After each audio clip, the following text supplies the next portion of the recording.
Hi అండి. అందరికీ నమస్తే. నేను మీ గీత. పట్నం అమ్మాయి, పల్లెటూరి అబ్బాయి పార్ట్ 49. ఇంకో ఎపిసోడ్ ఉందండి. దాంతో స్టోరీ కంప్లీట్ అయిపోతుందండి.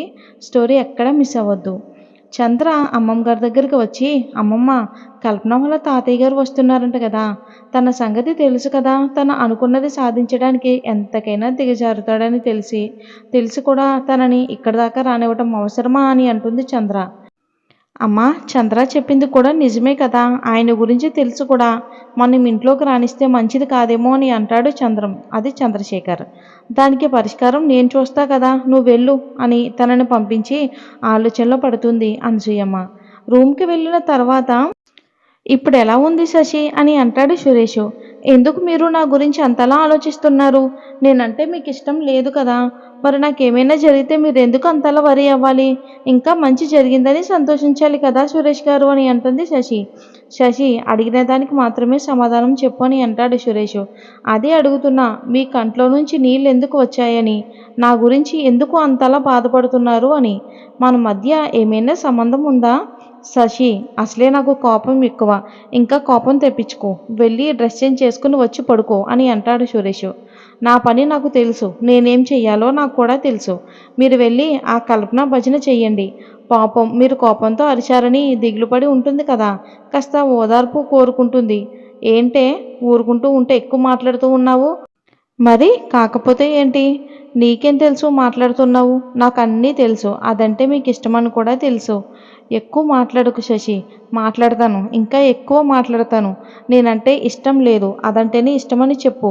శశి, నీకు చెప్తుంటే అర్థం కదా, పిచ్చి పిచ్చిగా మాట్లాడతావు అంటూ పక్కనే ఉన్న గ్లాస్ తీసి విసిరి కొడతాడు సురేష్.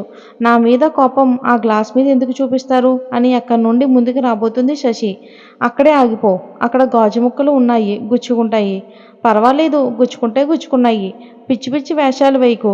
నేను చెప్పానా తనంటే నాకు ఇష్టమని? మరి నేనంటే ఇష్టమని కూడా నువ్వు చెప్పలేదు కదా.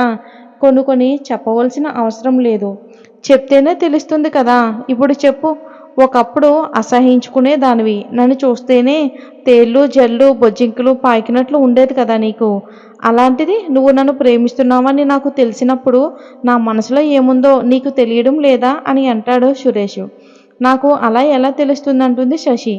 నిజంగా నువ్వు నన్ను ప్రేమిస్తే నా మనసులో ఏముందో నీకు తెలుస్తుంది అంటే ఏంటి నీ ఉద్దేశం? నేను మిమ్మల్ని ప్రేమించట్లేదు, అందుకే కదా నీ మనసులో మాట నాకు తెలియట్లేదు అని అంటున్నారు, అంతేగా? ఓసే మెంటల్, ఆలోచించే బుద్ధి ఏమైనా ఉందా నీకు? ఇంత చదువుకున్నావు కదే, నీకెలా చెప్పాలి? ముందు చెప్పేశారు కదా నాకు బుద్ధి లేదు అని అంటూ ఏడుస్తూ ఉంటుంది శశి. తింగరోళ్ళందరూ నాకే తగులుతారు. ఏంటి దేవుడా, ఇంత క్లియర్గా చెప్పినా దానికి అర్థం కావటం లేదు. నేనేం చేస్తే అది నమ్ముతుంది అంటూ తల పట్టుకుంటూ ఉంటాడు సురేష్. ఇప్పుడు నేనేం చేయాలరా బాబు అని అనుకుంటూ, ముందు ఆ బట్టలు మార్చుకున్న తర్వాత మాట్లాడతాను అని అంటాడు. సరే అని బాత్రూంలోకి వెళ్తుంది శశి. తన బట్టలు మార్చుకునేటప్పుడు కాస్త చెయ్యి నొప్పిగా అనిపించి డ్రెస్ తీయలేకపోతుంది. అబ్బా అని గట్టిగా అరుస్తుంది. అక్కడ ఉన్న సురేష్, ఏమైంది శశి అని అడుగుతాడు. అది బావా, బావిలో పడినప్పుడు చెయ్యి బాగా గుద్దుకుంది, చాలా నొప్పిగా ఉంది, నాకు డ్రెస్ తీయటానికి రావటం లేదు, కాస్త సాయం చేస్తావా అని అడుగుతుంది. నేనా అని అంటాడు సురేష్. నువ్వు కాకపోతే పక్కింటివాడు వచ్చి చేస్తాడా? నిజంగా నువ్వు నన్ను ప్రేమించినట్లయితే నాకు సహాయం చెయ్యి అని అడుగుతుంది శశి. సరే అని సురేష్ కూడా బాత్రూంలోకి వెళ్తాడు. కళ్ళు మూసుకొని తన డ్రెస్ తీయడానికి ప్రయత్నిస్తాడు. ఆ క్రమంలో పైన ఉన్న ట్యాప్ ఓపెన్ అయ్యి ఇద్దరు జారి కింద పడతారు. ఆ క్రమంలో శశి కింద పడిపోగానే సురేష్ తన మీద పడిపోతాడు. ఒకరి కాళ్ళు ఒకరికి లాక్ అయిపోతాయి. అలా ఎంతసేపు ఉన్నారో కూడా వాళ్ళకే తెలియదు. అనసూయమ్మ వీళ్ళు ఎంతసేపు రూమ్లో ఏం చేస్తున్నారు అని శశికి ఎలా ఉందని చూడటానికి వస్తుంది. అక్కడ ఎవరూ కనిపించక అటు ఇటు తిరుగుతూ అక్కడే కూర్చుంటుంది. ముసలిది వచ్చిన సౌండ్ విని సురేష్ కంగారుగా, ఇప్పుడు ఎలా, ఏం చెయ్యాలి అని అడుగుతాడు. బావా, నువ్వు బాత్రూంలోనే ఉండు, నేను బయటికి వెళ్ళి బామ్మగారితో మాట్లాడి బయటికి పంపిస్తాను అని అంటుంది. కానీ బయట ఉన్న బామ్మగారికి అన్నీ తెలుసు, వాళ్ళిద్దరూ బాత్రూంలో ఉన్నారని. తెలిసినా కూడా కావాలనే వాళ్ళ కోసం ఎదురు చూస్తున్నట్టుగా అక్కడే కూర్చుంటుంది. శశి సురేష్ని కళ్ళు మూసుకోమని చెప్పి త్వరగా తలస్నానం చేసేసి ఒక టవల్ తలకు కట్టుకుని ఇంకొక టవల్ ఒంటికి చుట్టుకుని బయటికి వస్తుంది శశి. అప్పుడు అనసూయమ్మ, ఏంటి మనవరాలా, ఇప్పుడు ఎలా ఉంది అని అడుగుతుంది. ఏంటి బామ్మ చాలా బాగుంది అని నాలుక కరుచుకుంటుంది. ఏంటి బావిలో పడిపోతే చాలా బాగుంటుందా అని అడుగుతుంది. అది కాదు బామ్మగారు, బావిలో పడ్డందుకే కదా మీ మనవడు నన్ను ఎత్తుకుని ఇంత జాగ్రత్తగా చూసుకుంటున్నాడు. అందుకే బాగుంది అని అంటున్నాను అని తల పక్కకు తిప్పుతుంది. కోయ్ కోయ్ ఎంతసేపు కోస్తావో నేను చూస్తా అని అంటుంది. కోయడం ఏంటి బామ్మ అని శశి అడుగుతుంది. అప్పుడే చంద్రం వేడివేడి టీ తీసుకుని వచ్చి శశికి ఇస్తుంది. అదే టైంలో బాత్రూంలో ఉన్న సురేష్ ఫోను రింగ్ అవుతూ ఉంది. ఇదేంటి పిల్ల, నువ్విక్కడ ఉంటే బాత్రూంలో ఫోన్ రింగ్ అవుతుంది అని అడుగుతుంది బామ్మగారు. అదే బామ్మగారు, అది నా ఫోనే బాత్రూంలో ఉండిపోయినట్టుంది అని బాత్రూంలోకి వెళ్ళి ఫోన్ స్విచ్ ఆఫ్ చేసి తీసుకొస్తుంది. చంద్రం వేడివేడి టీ తీసుకొచ్చి శశికి ఇస్తుంది.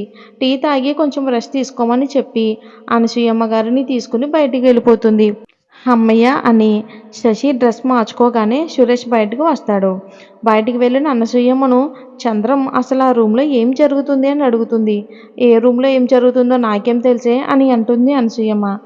అది కాదు అమ్మమ్మ, శశి బాత్రూంలో నుంచి తెచ్చిన ఫోను తనది కాదు, సురేష్ది. సురేష్ ఫోను బాత్రూంలోనే మర్చిపోయాడు అంటావా? ఒకవేళ మర్చిపోయినా తను ఆ ఫోను సురేష్దని చెప్పాలి కదా. తను బాత్రూంలో మర్చిపోయానని ఎందుకు చెప్పింది అని అడుగుతుంది చంద్రం. ఓసి మొద్దు, సురేష్ ఫోన్ బాత్రూంలో ఉండడం కాదే, సురేష్ కూడా బాత్రూంలోనే ఉన్నాడు. సురేష్ బాత్రూంలో ఉంటే శశి ఎందుకు వెళ్ళి ఫోన్ తీసుకొచ్చిందని అమాయకంగా అడుగుతుంది చంద్రం. ఓసి మొద్దు, నేను వెళ్ళేసరికి శశి సురేష్లు బాత్రూంలోనే ఉన్నారు. వాళ్ళిద్దరి మధ్య ప్రేమ చిగురించింది. అది తెలుసుకోవడానికి నేను అక్కడే కూర్చున్నాను. కానీ నువ్వే వచ్చి అంతా చెడగొట్టావని అంటుంది. చిచ్చి, ఇంత వయసు వచ్చింది, ఎందుకు నీకు ఆ మాత్రం సిగ్గు లేదా? పిల్లలు అలా ఉన్నప్పుడు నువ్వు వెళ్ళి కూర్చోవచ్చా అని అడుగుతుంది చంద్రం. ఇది ఫ్రెండ్స్ స్టోరీ. లాస్ట్ ఎపిసోడు మధ్యాహ్నం 3కి వస్తుంది. తప్పకుండా చూడండి, అస్సలు మిస్ కావద్దు. ఈ స్టోరీని ఇప్పటి వరకు ఆదరించిన ప్రతి ఒక్కరికి కూడా మనస్ఫూర్తిగా ధన్యవాదాలు. Thanks for watching friends. Story నచ్చితే లైక్ చేసి ఛానల్ని సబ్స్క్రైబ్ చేసుకోండి.